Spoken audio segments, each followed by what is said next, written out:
It's about choosing the right site, not choosing a C-grade site in a C-grade suburb and think that it's going to sell well. And by the time you've put $300,000-$400,000 into the site, you realise it's not going to sell.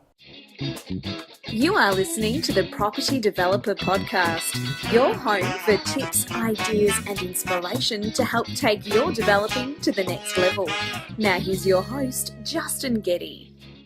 Hello and welcome to episode 30 of the show. It's great to have you with me.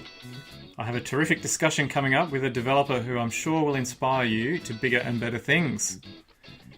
I've been pretty busy the past couple of weeks as my project approaches completion. I've been working on satisfying the permit conditions of the subdivision so I can get compliance from council and get the titles off to the titles office, which I'll be trying to make happen in the next 2 weeks.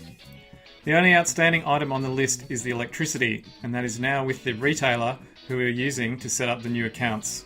So I'll be gently cajoling them along over the coming days and weeks to get the accounts in place, which will satisfy my last condition. It has been pretty active on the site with most of the landscaping now done, and it looks really good. We've had some hot weather lately, so I've been out at the site doing lots of watering to help the plants settle in. The new vehicle crossover is in place, and the back 10 townhouses are essentially finished and have been checked for defects by my architect, and the builder is just addressing those minor issues. Otherwise they are done, and the agents have been taking valuers through for their valuations. I'm very happy with how they've come together, and hopefully the buyers will be just as happy when they get their first look. But I'm also preparing for something to not work out quite right. The townhouses along the front are also rapidly approaching completion, and I think by the time we get our titles back, they'll be finished, so it is likely we'll settle all the properties around the same time. Which will be nice, and then I can celebrate, although it will be with a sense of sadness when the project gets handed over, as it has been such a big part of my life over the past 4 years, and it will be strange not having it so prominently in my life. Anyway, that brings me to the next project, which is currently in the public notice phase. We probably have around another week to go before it's closed off, and we can see what feedback we have from the local residents.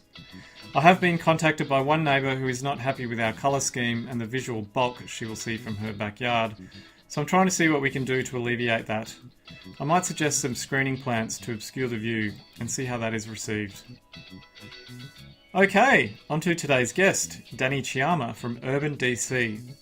Danny has more than 15 years of developing experience and has an impressive record of completing a range of projects, including some beautiful apartment buildings in Melbourne. He is also doing some projects in Sydney, which he will talk about during our discussion. I think you will enjoy hearing about Danny's approach to developing and some of the aspects of the process that he really focuses on. In this conversation we talk about the number one factor that Danny chooses sites on, his thoughts on debt, the importance of design, and how you can stay ahead of the market. I started off by asking Danny what food he would eat until he was sick. Probably pizza. Yeah, I think that's one of mine as well. I think if I had to answer that question, that's what I'd come up with. That wasn't on your list. Any particular type of pizza? Look, as long as it's got anchovies on it. Oh, you like anchovies as well? Yeah, it's good. Yeah, I love a good anchovy pizza. Good icebreaker. Now, we're here today to talk about you and your developing. Mm-hmm. You've done some pretty amazing apartment developments across Melbourne. Thank you. Can you tell us, how did you get into property developing? Well, I first started off as an architect, became a registered architect, always loved property. And after a couple of years as an architect, realised just wasn't fulfilling my love of property. A bit one-dimensional, so got into project management. So I worked at Village Roadshow for several years as a project manager, worked on some of the big multiplexes around Melbourne and Switzerland. Then, still wanted to get into development, so ended up getting a job at Docklands Authority, which sort of springboarded me into that sort of arena. Got to meet a lot of the big developers around town, did a lot of big deals. Docklands Authority negotiated development agreements and sold land to developers. And that was a really good grounding into development. And that's where I met a developer called Maury Schwartz. I did a couple of deals with him in Docklands, and sort of a few years after I left Docklands, I joined forces with Maury and became a partner of a company called Pan Urban, and that was the start of it. So yeah, stepping stones along the way. And then when you went out on your own, what sort of projects were you doing? More your boutique, smaller buildings. So with Pan-Urban, with Murray, we did sort of your towers and your bigger projects, Beckett Tower and 401 St Kilda Road, which 401 was high-end luxury apartments. But when I went out on my own, just did smaller, your 20s and your 30s, 15s. I've also done a couple of hundred in a block as well. So yeah, I like the smaller ones, infill sites, whereas with Pan-Urban we're more inner city. I like the inner ring around Melbourne and, apartments that are tailored for the owner-occupiers, downsizers. And that just allows me to express my creativity more and do bigger apartments, better quality. Yeah. So it's always been apartment projects? Yeah, I've done some townhouses. There's always been a bit of retail along the way, but that's always sort of the adjunct to an apartment building where you've got retail on the ground floor. I wouldn't call myself a retail developer or an office commercial developer. I specialise in residential, and the only difference to that is I've done the odd townhouse development. So I did 17 townhouses in Preston, which flew out the door, went very well. Yeah, it's a good product, but very hard to get a good townhouse site with the current planning laws.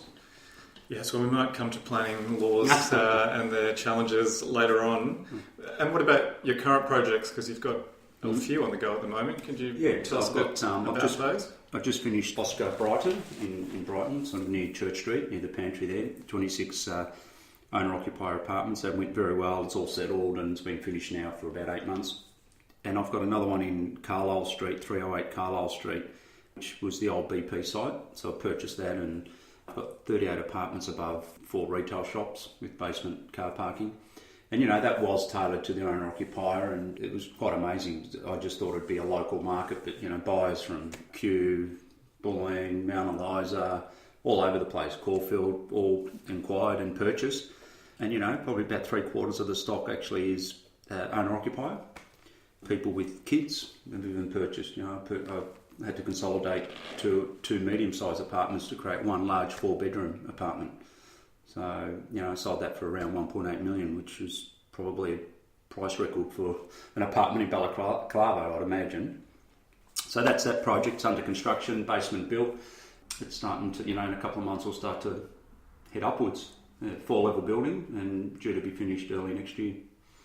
And I think you're branching out interstate as well, are you? Into Sydney? Yeah. So I've got 2, potentially 3 actually in Sydney. I've got one in Rozelle, which is a great suburb, sort of similar to Albert Park, I guess, of Sydney, near the water, right on the border of Balmain, and 22 apartments, similar to my Brighton project, where it'll be all owner-occupier, quite large apartments, some with amazing water views. And I'm in the process now of getting the marketing together, building the display suite, and we'll be launching in April. And that should go quite well. City market in certain pockets is very strong. So I've got that, and I've got another one in Bondi Junction that I'm about to go in for planning, and another one in Rose Bay, which is near Vaucluse, the border of Vaucluse. So, I like Sydney. I think it's a strong market. I also like Melbourne. I think they're both good. I think those are the 2 cities within Australia that are strong and will, have an upward trend. You might get your little mini booms and busts along the way, but they don't last long. I think the trend is always trending upwards. Well, yeah, and they're our 2 biggest cities in Australia. Yeah. They've sort of got an unfair advantage, aren't they? They're going to keep powering ahead. Yeah, that's right. And I've got a couple of other sites in Melbourne that I'm working on. I've got one in Caulfield that's about to go into planning, and that's 18 sort of really large apartments for the owner-occupier purchaser, and which I don't think's been fully exploited around the area much, where my site is, near the corner of Glen Huntly and Hawthorn Road. So that's exciting, and hopefully hit the market early next year with that one. So I'm working on a couple of things, but nothing solid yet. Fantastic. And how are you finding doing something interstate and managing that process? It's not as hard as I thought. Properties, as you know, is a slow-moving beast, really. So you can get a lot done now via email and phone calls. In the early days when I acquired the site, I had to go up there and sort of acquaint myself with all the local players and who all the consultants were, introduce myself and have a few meetings from time to time. So I'd be flying up probably once a week over a period of 3 or 4 weeks. But now, because I know them so well, I can just pick up the phone or send an email. And really, there's really no need to be there other than, from time to time you need to sit down and review drawings with them or walk through the display suite and make sure that's getting built correctly. But apart from that, it's pretty easy actually. Yeah, I reckon you could do it remotely once you know what you're doing with your face-to-face here and there. Yeah. Once construction starts, I may get a local project manager just to sort of be my eyes and ears on the ground, but I'll fly up once a week or once a fortnight. Yeah. All right. And what things do you focus on now that it'd be fair to say you're an experienced developer now? What are the things you focus on now that perhaps maybe you didn't focus on when you were starting out? It's interesting. When I was starting out, you're more focused on, sort of because you're learning, you're focusing on the nuts and bolts and the process. What happens now? How does a plan of subdivision work? What's the process of a certification with council? What happens? And, did they build this wall correctly, or is this line right? Because you're learning, right? Now, I can do that with my eyes closed. I think more about big picture stuff, what the market wants. I spend a lot of time about the product type, site acquisition, where to find the right site, where's the right market, what's happening with the residential market cycle. Is it trending up? Is it trending down? So I focus more on that. And always trying to find a product that's slightly different to what someone else is doing, but meeting the market. Right? I don't believe that you can induce a market. I believe that there's always a market there and you need to find what it is and just trick it up a little bit. That gives you the edge over your competitor. So although I said that, you still need to look at the detail. Right? So you're constantly zooming macro, micro, because if you don't look at the detail, you that's where the mistakes happen. So like even on my projects where I'm thinking big picture, I still know what the tapware is. I know what the tiles are. I know where what the carpet is. I'm on top of all of that, but still need to look at the broader picture. So yeah, spend less time worrying about the process, more worrying about where the market's going. And when you talk about focusing on where the market's going, how do you go about doing that? What are the things you're thinking of? You know what? It's just a jigsaw puzzle. You just piece it together. You talk to people every day. You talk to agents. You read the paper. In any one day, there's a conflicting story in the paper, right? So you take the media with a grain of salt. Having your own project out in the market is the best source, right? So you know exactly what's happening in the sales market, and that's always the best. When I had Urban Inc., we always had 2 or 3 projects on the market at any one time, so we knew what was working, what wasn't working, what was selling before it would hit the paper the next week. So it's just building up knowledge, talking to your colleagues, seeing what your friends are doing, seeing what success a developer down the road got, and it's the only way. It's the only way. And gut feel. Yeah, I think it's funny you should say gut, because I do think it has a role to play as well. Mm. And you obviously must have a good gut, because I think we've spoken about how many years ago you switched focus and really targeted the owner-occupier market long before the sort of sentiment changed around investor stock. Yeah, and so I did hundreds and hundreds of investor-driven apartments. That's what the Urban Inc. model was all about, but dressed up to look good and good quality. But I felt something wasn't right. I just felt like we'd overdone that market, and also wanted to sort of satisfy my creative side more, which is hard to do when you're trying to fit 2 bedrooms in a 56 square metre apartment, right? Because that's what the market wanted from a price point. So, for me to be able to do 130 square metre apartments, 180 square metre apartments, I had to change towards the owner-occupier, and I knew there was a market there. And in fact, I think there's always been a market there. It's just that everyone focused on investment, because that was the easy money at the time, and left the owner-occupiers out to dry. And that market that pent-up demand within that space built up. But it's always there. There's always a need for someone who wants to sell their $3 million home and move into an apartment. So I moved out of that investment space probably 3 years ago when I did my Brighton project. And sort of that's where I focus my current company, Urban DC, where I just want to focus on larger, owner-occupied, better quality apartments. Yeah, and I think given the population growth, particularly in Melbourne and Sydney, there's just going to be an inevitable move towards more and more apartment projects, because you're just not going to be able to keep buying houses with dirt underneath them. That's right. So, I'm not sure that councils and state governments fully understand that, or if they do, they're sort of dragging their heels a little bit on enabling it to happen. Yeah, it's interesting. I think they do understand it, but it's causing a lot of grief with not in my backyard people. That's the problem. Yeah. Yeah, so how are you going with planning and dealing with objections and those kind of things as they come up with projects? I've always sort of taken... I've never really pushed the envelope from a planning sense.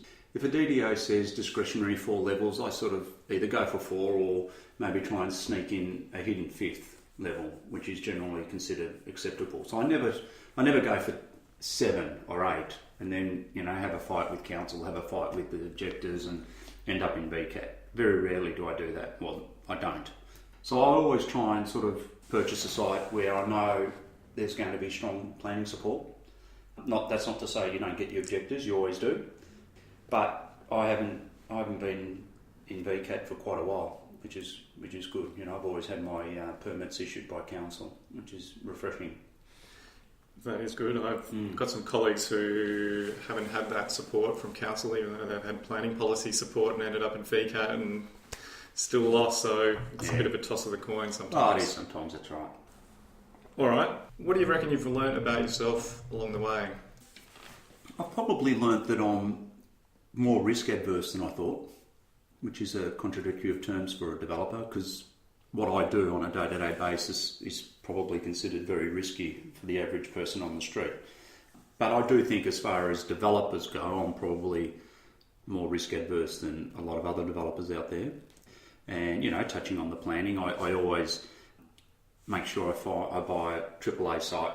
It's got to be well located, right? So that minimises the risk of your market taking up the stock. I always buy something that's in a planning zone that's going to support high density.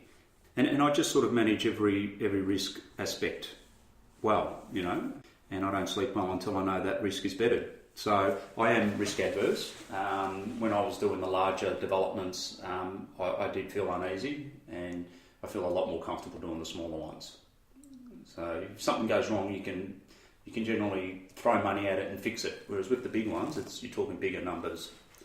Yeah, well, you've still got a good crop of hair on your head, so you must be doing something right to manage the risks. Yeah. That's right. So yeah, that's what I found out about myself. I think I'm very, very careful and risk adverse. So yeah. It's something I'm coming more and more to understand and appreciate, this idea about risk, particularly with lenders assessing risk. There's always talk about risk. Mm-hmm. So when you talk about managing risk, what are the kind of things you're talking about doing to sort of mitigate them or offset them? It's about choosing the right site, not choosing a C-grade site in a C-grade suburb and think that it's going to sell well, and by the time you've put $300,000-$400,000 into the site, you realise it's not going to sell at the rate per square metre you thought. Right, so it's about shoring up every assumption you've made. Right, so if you think you're going to get 10,000 a square metre, well then make sure you buy the site that can demand 10,000 and maybe 11, but you put 10 in the FISO or 10 and a half. You know what I'm saying? So it's no good buying a site in a suburb that's 40 kilometres away from the city, where there's houses all around you, thinking that you're going to get 10,000 a metre for your apartment, because you won't. So that's step number one: buying it in a zone that allows for planning, and then also not taking on too much debt.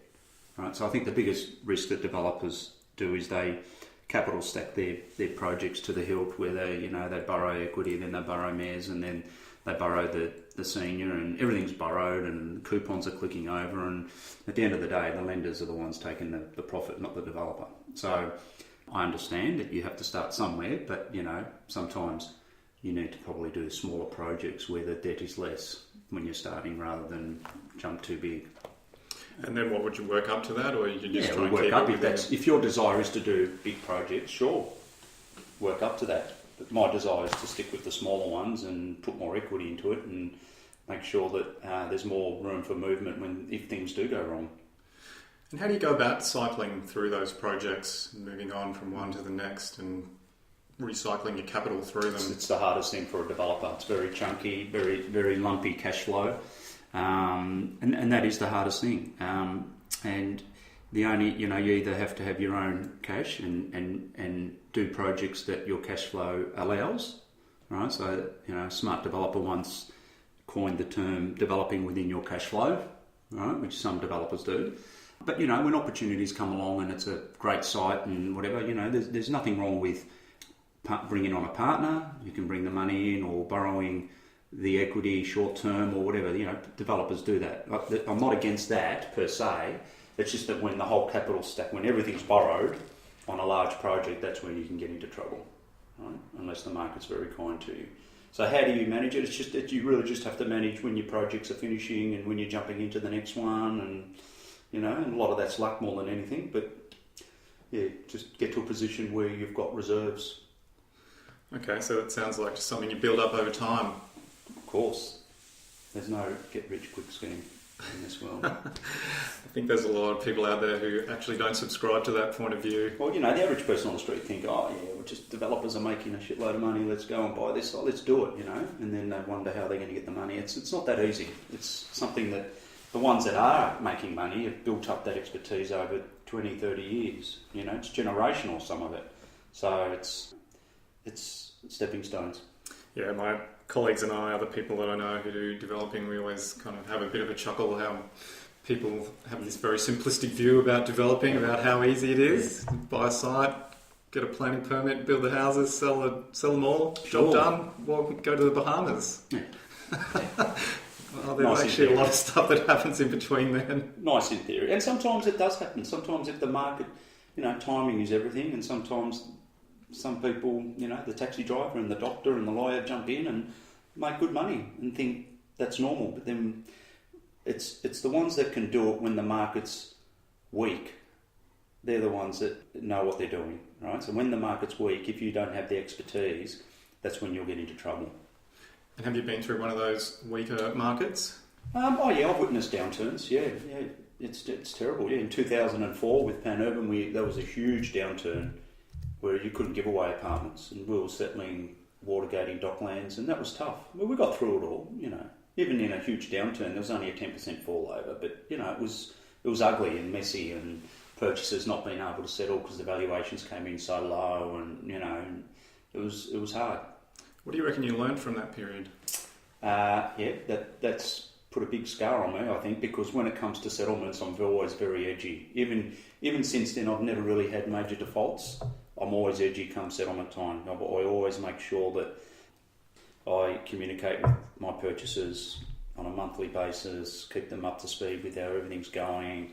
Leading up to settlements, like 3 months out, I'm talking to them, or I have staff that talk to them, on a weekly basis and make sure they've got their finance in place, make sure that they're all ready to go. I think, so that's one thing that it taught me was don't take your eye off the ball come settlement time. Yeah, well, that's a really good point because I've got that coming up myself, so I'm very keen for it to go smoothly. Yeah, well, you need to, make sure you prep the valuers so they understand the project. They'll value it whatever they deem the value is. That is what it is. But it always helps if you prep them and they, give them an information pack so they understand what the project's all about and makes it easier for them. Yeah, and just making sure your purchasers have all their ducks in a row and ready to go. So tell us what you think is the most challenging part of developing. Getting a good site. That's what it's all about. Once you've got the good site, the rest is, obviously then understanding what product to put on it, but it's getting a good site. That's the hardest thing. The rest is process. Especially in a very tight market like we've been experiencing in Melbourne for the last couple of years, really. Yeah, very difficult.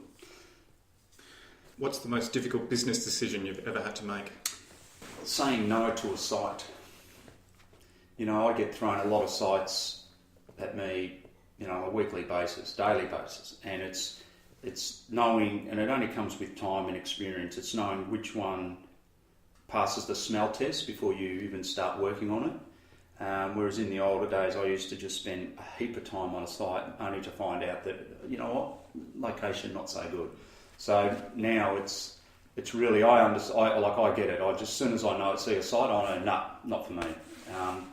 But going back probably a couple of years, it was hard to say no to a deal.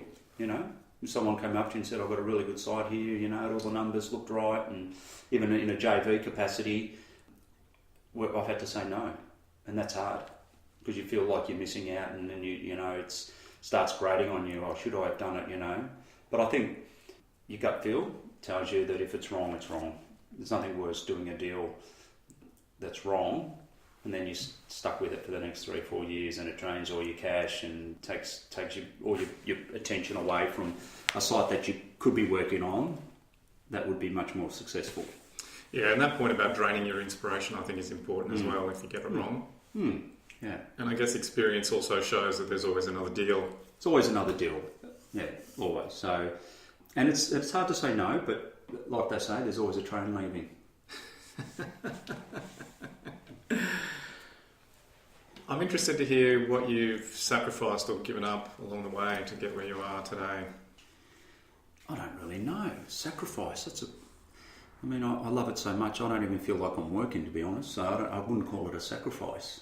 In the early days, I did the long hours, going, driving into the city every day as an employee, working hard, but that's 95% of the population do that, so I wouldn't complain about that. I don't know, I wouldn't say I've sacrificed anything. I've enjoyed every step of the way, Yeah, good fun. I think it's good fun. I feel like it's not work. Someone asked me the other day how long since I finished working for somebody else and how long since I'd worked. I was like, well, since I left my last job. Correct. I feel like I haven't worked a day yet. Correct. But I've been very busy doing stuff, but I enjoy it. It's a great career, blessed. Okay. If you could go back in time and talk to yourself, at what point would you go back to and what would you say to yourself? Oh, God, that's a hard question. I'd probably just go back to when I was an architect wanting to get into project management and development, which is very hard. It's very hard to change careers because, it's the old adage of, well, what experience do you have? And if you don't have it, then, I can't employ you. But if you don't employ me, I can't get it. So I would only go back to my younger self and say, it'll be all right. Just keep going. Believe in yourself. That's basically it, because at that time you sort of don't think it's ever going to happen. So just a word of advice from an older Danny to say, she'll be right, mate, just keep going. I think Woody Allen had a saying that 95% of his success was that he just kept showing up. That's it. He just kept turning up. That's it. And making movies, and then one day people said, this guy's making amazing movies. Yeah. It's all about attitude. Yeah, I reckon you've got to be persistent as well, because there's a lot of setbacks or a lot of delays and challenges that you've got to deal with. You've got to be able to push through them. Sure. And tell me, what skill or skills do you think it's most important for developers to have? It's one of those. It's almost one of those professions where you're a jack of all trades, master of none. You're the conductor. But the biggest skill, I would say, is probably vision, right? You don't need to know how to build. There's builders that do that. You need to know how a building gets built so that you can talk through the value management of it and cost-effective way of designing your building. But you don't have to know how to be a builder. You don't even know how to be an architect. There's architects that do that, or an engineer, or a services consultant. And you don't even have to know how to sell your apartments because there's agents that do that. So there's always an expert advisor every step of the way in every process of it. But what you need to know is what the market's doing, where's the right site, what's a good suburb, how can I mass this site up, what do I think is the right product after talking to 10 different agents and reading the paper and talking to friends and understanding where I think the trend is, and then putting all those pieces together, right? So really, it's you're the visionary. That's how I would explain development. Well, I'd agree with you, particularly around the skills or understanding the elements of the process, because I know very little about all those things that you just mentioned, but I think I'm pretty good at working with people and managing people and getting them to do what they need to do and getting their advice from them about how to go about it. That's right. And then there's degrees of that too, like, when if the less you know about those areas, the more the consultants will over-design potentially and over-document your building, and the costs will come in high. And that's when you have to go back and value manage it and value engineer it. So the more you know about those smaller aspects or the different phases, the more you can head off trouble, You know what I'm saying? So you can say, don't design it like this, design it like that. You know, don't give me that type of structure, give me this type of structure. So the more info you know, the more streamlined your process will become, and the quicker you can get through it. But it's not everything. You know, it's more just understanding that bigger picture. And a lot of your buildings are design driven, and they're quite stunning, I have to say. I mean, I think a lot of stuff that gets built, designed and built around Melbourne is pretty average. But driving past some of your buildings, they look fantastic, and I think they actually get better with time as things like vegetation start to take hold. Where do you get your inspiration for developing? Look, it's probably just a throwback from my architectural training. You know, design's important to me, so you know I choose what I believe are the best architects, but I work with them. I collaborate a lot. I wouldn't say they're my design, but I do. You know, when the drafts come, I sort of say, how about this? Why don't we try this, try that? Don't like this element, add this. You know, add more vegetation here, or you know, and I think it needs to be pure. I think a lot of the architects today are just adding stuff onto facades just for the sake of creating a geometric shape of some sort. You know, a bit of colour here, a bit of colour there, and it's just fake. It's just dressing up something. Whereas I like pure architecture where the elements are actually doing something. You know, so if you've got a concrete element, it's doing something. It's either a balcony or it's a sheer wall that's holding up something. It's not just stuck on because the facade needs something. And I think the average person who knows nothing about architecture actually understands that innately. So the best designs in the world are the simplest. It's just something about the aesthetic that people understand. They can't describe it, but they get it. So I like, you know, my architects to use natural materials as much as possible. Glass, stone, concrete. But, you know, if you have to use render and whatnot, that's fine too. But it's just got to be done in the right way, in the right proportions. I think the ancient Greeks called that the golden design, golden rectangle, something like that. Yeah, where they're very much focused on simplicity and elegance to bring out the beauty. Yeah, and they say, you know, beauty's in the eye of the beholder, and it's all subjective. But there is actually there's actual rules to aesthetics. There are rules about proportion and depth, and you know the good architects understand that. So when you look back over your career in say 25 years' time, what do you want to see, and what do you want to be known for? I want to see blue water and blue skies, and the Bahamas. A nice retirement. That's right. Look, you know, I just do what I do because I love it, and it creates a good living for me. I'm not here to try and leave a mark on Melbourne or create a legacy. That's not what I'm about. But it's nice to be recognised by your peers as, oh yeah, he's done some good work. That's all. I don't want to win awards. I don't want to be known as the biggest developer in Australia, the best developer. Some people strive for that. That's not what I'm about. I just want to keep plodding along, doing good work, and my buildings to, you know, stand up and stand the test of time, and that's it, basically. Yeah. And so when you talk about vision, do you articulate that when you're talking to architects or Sure. to the agents? Absolutely. When I did Balaclava, so Balaclava is very sort of grungy and rustic, and architects tend to sort of fall in the trap of, oh well, if the streetscape's rustic and grungy, let's do a grungy building. You know, let's put rusted elements on it, and you know, timber piers from St Kilda Pier, and let's make it all look old and rustic, you know, to match the streetscape. I didn't want to do that at all. So when I approached Paul Conrad, I said, listen, I want to do a high-class building, something that, you know, you would see in South Yarra. So South Yarra / Toorak comes to Balaclava. And luckily that's Paul's style anyway, which is one of the reasons why I chose him. So, and he delivered it. He delivered a beautiful building that you could almost see in Rodeo Drive, for instance, right? And it's going to really be the centrepiece of Carlisle Street. It's really going to stand out.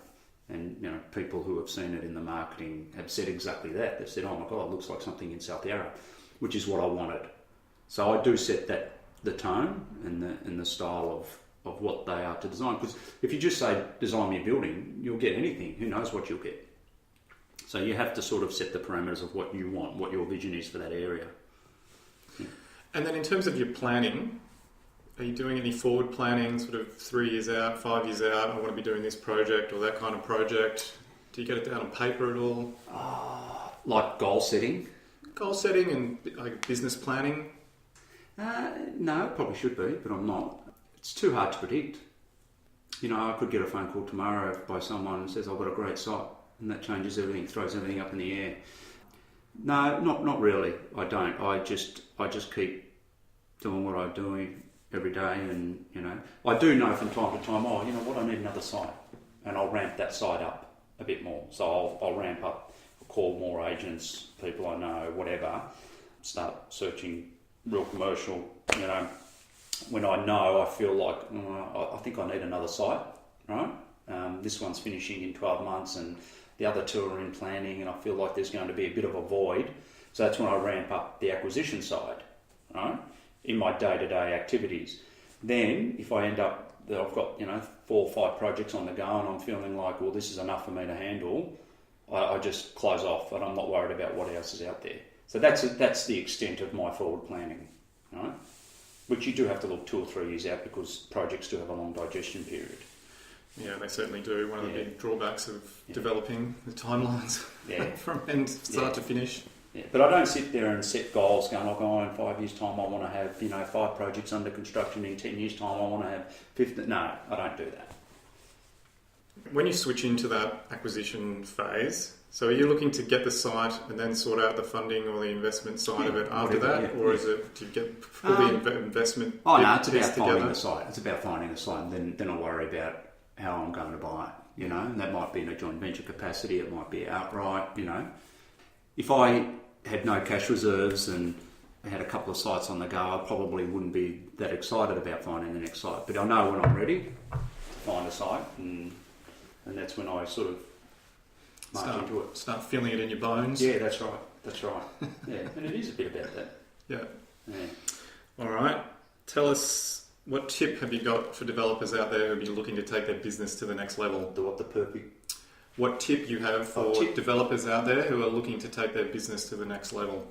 Well, you know, it depends what the next level means. If you're saying developers that are doing your 10-unit developments and then want to go to a 20-unit development, or have 2 on the go that want to get to 5, I'm not sure is that what you're talking about? The next level being bigger projects, more of? Yeah.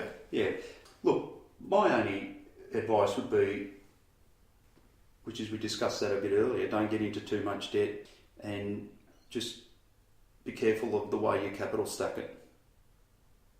Simple as that.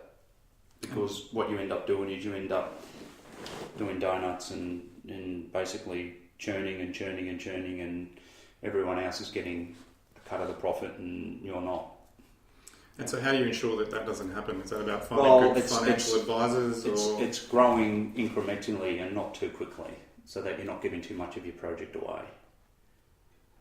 It's no use doing a bigger project where you end up with a quarter of the profit just for the sake of doing a bigger project, unless you want that for your CV, unless you want that as a PR exercise to sort of put on your website and say, well, look, I can do this.